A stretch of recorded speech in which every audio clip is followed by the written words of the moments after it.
What would it take for you to tell someone that you've gone to hell and back? Because depending on your belief system, or your tolerance for pain and suffering, or your willingness to exaggerate, hell and back can mean a lot of things. I've been to hell and back twice, and I'm not talking about being stuck at the DMV, or spending a weekend with your in-laws, or being a lifelong San Diego Padres fan. I'm talking about an advanced cancer diagnosis and getting through treatment, and I've done it twice. In fact, as I sit here ready to explain my version of hell and back to you, I'm exactly 1 year into remission from a stage 4 metastatic melanoma diagnosis last year, which feels pretty fucking good. Now, like I said, hell and back means different things to different people, and I actually don't think I've ever said that expression about my own life until this second. And mostly that's because I've lived a charmed life, even through my cancer diagnosis. And I'm not particularly religious or spiritual at this point in time, but I do like reading mythology a lot, so I'm going to use more of that definition to substantiate my version of the expression hell and back. And what I mean by that is that in Greek and Roman mythology specifically, there are individuals who are able to go from their mortal realm to hell and back, some even twice, but the unifying trope between all those stories is that they come back forever changed. Hercules famously went to Hades and back twice, and along the way became immortal as his human soul died. But he was left with a host of mental and emotional anguish, which is pretty relatable. There's also the story of a man named Orpheus who goes to hell to negotiate the release of his dead wife, and Hades agrees on the condition that he never look back as he leads her out. He almost makes it, but he becomes filled with self-doubt, and he turns around, blowing the entire mission. I think cancer patients can also relate a lot to the self-doubt part and the inability to go back once their mission has been altered forever. In fact, let's get out of the books and back to my land of the living, my version of getting out of hell for the second time, and let's take a look at where I am 1 year after making a video to celebrate my entrance into remission. On the bingo card, that wasn't there. I thought I was going to have, some good results. We'd get back on a treatment, I'd suffer through the side effects a little more, we'd go through the, year plus of indefinite Opdivo, and we'd reassess, and all of a sudden, I have my life back. All of a sudden, I'm sitting here describing a very, very different short and long-term future than I think I ever imagined having the chance.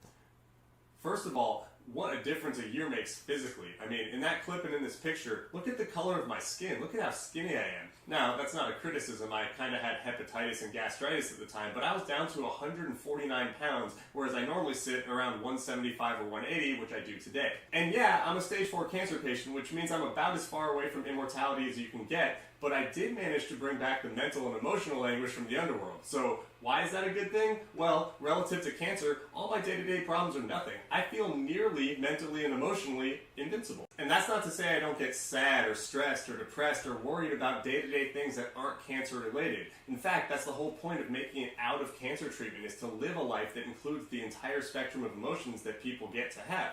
But when I slow things down and I think about it, I can use my experience of being a cancer patient. I can draw upon the time in hell during the worst of treatment and say, hey, this isn't that. And drawing upon my lived experience has allowed me to be a more calm, more sympathetic, and more empathetic person, not only to others, but to myself. That is my mythology. That is the trope that I can draw upon, the forever change from being down there.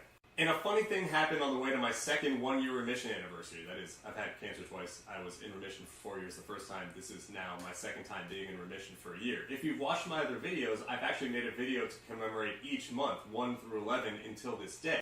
And in each of those videos, I've talked about the excitement that I have for that milestone and the significance for that date. 1 month, 3 months, 6 months, 9 months, you get it. The point is, every day that you move away from cancer and into remission, your odds of survival go up. Because one, it's just the passage of time. If I make it to 5 years in remission, not only will I be deemed cured, but that means it'll be 5 years since I've had cancer, which I haven't done in the last 6 years of my life. And so leading up to today, 1 year in remission from my recurrence last year, I thought that it was going to be this monumental celebration. I thought I was going to be overjoyed. I thought this video was going to be something that was just elation and a highlight reel of what I've done in the last year. Don't get me wrong, I am stoked. Every day that I move further in remission is cause for celebration, let alone the 1 year mark, which is a significant statistical increase in your likelihood to survive from stage 4 metastatic melanoma. 5 years ago, when I hit this marker for the first time, I'm not as naive. I'm not willing to say, hey, I'm just done with this forever, because then that's what it felt like. It felt like I just had this upward trajectory and I was going to be able to put cancer behind me.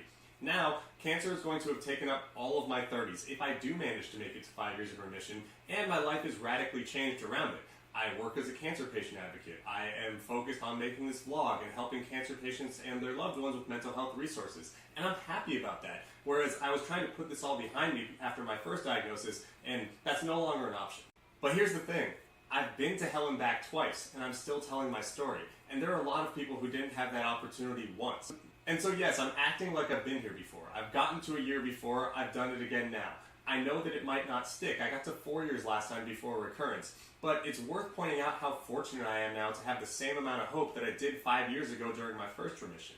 I mean, for having 2 advanced melanoma diagnoses and 2 rigorous treatments that really affected my body during them, I've rebounded quite nicely. Like, my thyroid doesn't work. Sure, I have scars all over my body. I've got arthritis in my hips. I have a ton of mental and emotional anguish that I have to work through. But I'm still here, and I still have a pathway to health if things continue to go well. And that's just a product of me being lucky enough to exist in this era of modern medicine and treatment, because 20 years ago, stage 4 metastatic melanoma was a death sentence. Even today, the amount of people who get cancer and end up literally in the ground or figuratively stuck in hell for a huge duration, if not all of their remainder of life, is far too many. And so every day, every month, hopefully every year that I'm able to spend in remission or in relative good health is not just a celebration for me personally, but it's paying a little bit of homage to those who haven't had the same good fortune that I have. And I've come to realize that telling my story is the best way to do that. The best way to honor the people who have suffered before us is to give hope to those who will come after us. Because yeah, the statistics are getting better every year, but it's hard to understand what those look like when you don't see human examples. Both times I've been diagnosed, all I wanted to see was someone who made it from stage 3 and then stage 4 metastatic melanoma. I found that in other people in online communities, and I decided I wanted to be one of those people. Now, granted, I didn't know that I was going to be fortunate enough to enter into remission quickly, or maybe even have a durable remission. I don't know that for sure, but what I do know is that by documenting this, and by posting these milestones, and by telling you how I feel and how I've changed along the way, I think it can help. And holy shit, is it fitting that I'm wrapping this video up the same way it started, with an unplanned philosophical tangent that requires a lot of unpacking. But just like when we were studying mythology in school, there's luckily some cliff notes, and here they are. I'm 1 year into remission from stage 4 metastatic melanoma.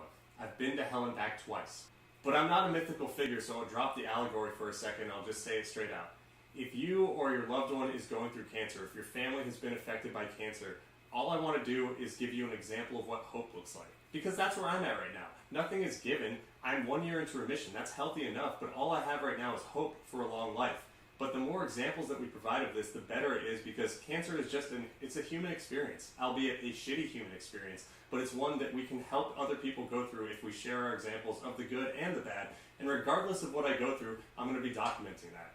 Maybe that's the mythological burden I bear. I have to be a cancer content creator. What a world. I would never have expected that change. But I'm ready for it. I am hoping that I get to make many, many more of these milestone videos. Until then, I'm going to enjoy my new rebirth day, 5'11", or as dudes on Tinder say, 6 feet. And oh man, I cannot close with that joke. I was doing so well. Anyway, I am going to close by saying thank you for spending your time watching this vlog, and or others if you have. I appreciate you liking and subscribing. The growth on this channel has been incredible, and the growth in my body as it pertains to cancer in this last year has been unremarkable. Thank you for watching. Until next time, bye!